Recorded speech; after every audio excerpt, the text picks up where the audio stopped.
Hi, witchy people. I am back again for the next 5 questions in the hashtag What's Your Craft tag. And the questions are numbers 6 to 10. And I shall start with number 6, obviously.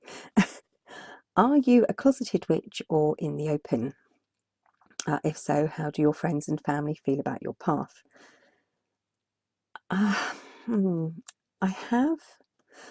I am out of the broom closet. But I stay pretty close by.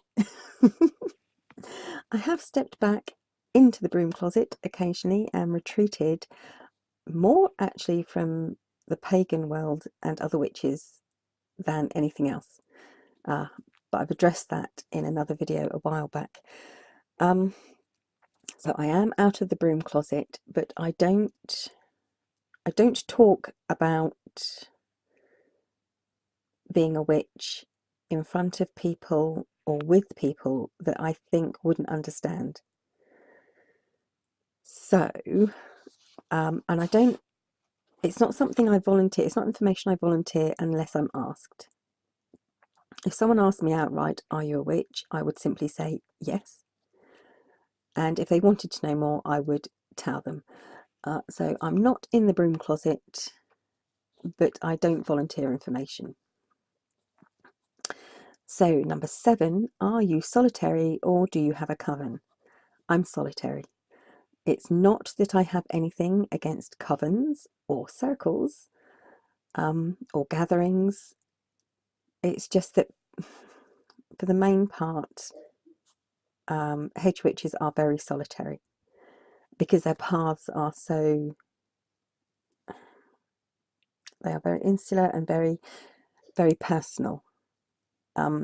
If someone invited me to be a member of a hedge witch circle or a hedge witch gathering, I would more than happily attend, I suspect. But obviously I couldn't be part of a coven because hedge witches don't have covens. So, what is something you wish someone had told you or something you wish you knew when you first started? Is question 8. Oh, that's a hard one. Because I've always been a witch, even if I didn't have the label, I think there's more things I wish people hadn't told me. I can remember being about 4 years old, about 4 or 5, and being sent to Sunday school and thinking that I was going to go to hell, and no one told me different. Thinking that I had to pray to this Christian God to be saved and to go to heaven. You know, as a child, I didn't quite understand, you know, that just wasn't for me.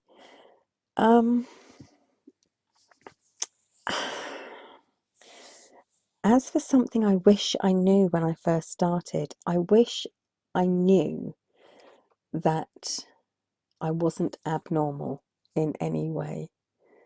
Just because I could hear things or see things that perhaps other people couldn't see or hear didn't make me wicked or abnormal or evil or deluded or mad or insane. Yeah, I wish I had, when I started seeing things, I was about 3 years old, 2, 3 years old. I can remember seeing things and hearing things and being told that, being rushed to the doctor because it was assumed I was hallucinating. So there is that. But specific to being a witch, there is nothing I think that I wish I had been told. Because even if you are told things, you still have to find out the truth for yourself and find out what's best for you by yourself. So there you go, more of what I wish I hadn't been told than what I had been told.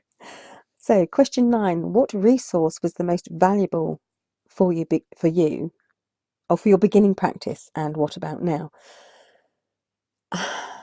Well, the most valuable resources for me were family. going for long walks with my grandparents and my parents. My mum used to take us out tree hugging, ghost hunting, dancing in the rain, talking to the rain, talking to flowers, all sorts. And the folklore and myths and legends and superstitions and old wives' tales that have been passed down throughout my family were the resource that, you know, everything that I do is based upon. And now, because I haven't got a lot of those resources, my father's passed away, all of my grandparents have passed away, my great grandparents have passed away. A lot of my resources come from books, and I prefer books to the internet. And I know that's horrible, it's so old-fashioned, I know, but I do love to curl up and sit with a good book and lose myself in a book. And so that's where a lot of my resources come from. Not so much, I wish that the resources I had were talking to other witches, but I don't have that because being a hedge witch, as I've said, it's a very personal path. And you know, like I said, I do wish there were other people out there I could talk to and swap information with, but I'm quite happy with my books. And question 10, what was your first spell and was it successful? Now, of course, I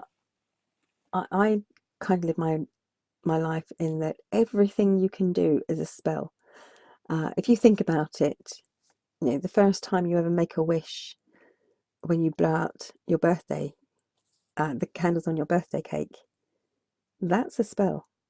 And if you got what you wished for your birthday, then that means that spell worked. So I can't remember my first spell. My first actual written down spell and working through it, actually, no, I can't remember it. And whether it was successful or not, I wouldn't know, because if it wasn't, I wouldn't have given up and I would have tried again. I would have tried something slightly different. And so, yes, I think for the most part, most things you do can be classified as spells and magic. And, you know, to a certain degree, all of those spells and magic can be successful. Maybe it's a state of mind. Perhaps I'm just an optimist. So there you go, that's questions 6 to 10 on the hashtag WhatsYourCraft. And I will be back again soon with the next 5 questions, or the answers to the next 5 questions. Thanks for watching, witchy people. Bye for now.